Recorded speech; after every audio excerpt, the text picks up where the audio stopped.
Կարճաժամկետ ես համարում եմ, որ իրոք իրավիճակը ճգնաժամային է։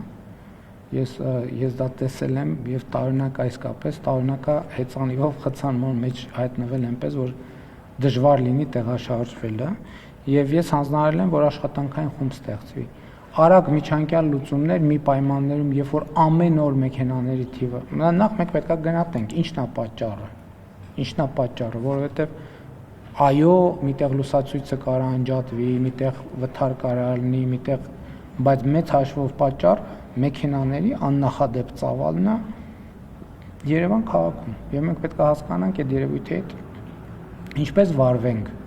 երբ հնարավոր է նաեւ դժվար լուծումների անհրաժեշտություն լինի, բայց մենք պետք է ընտրություն կատարենք կամ յոլա ենք գնում, իհարկե գիտեք ինչ, խնդիրը տեխնիկական կարգավորումների եւ լավարկումների տեղ միշտ էլ կա,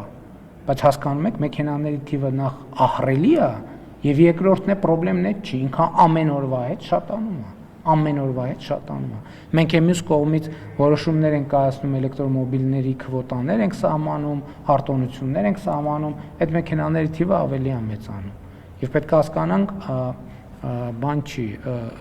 Երևանի կարողությունները փողոցների անսահմանափակ չեն եւ սա իհարկե եւ կարճաժամկետ լուծումները պետք է գտնվեն, երկարաժամկետում էլ պետք է հասկանանք ինչ անենք։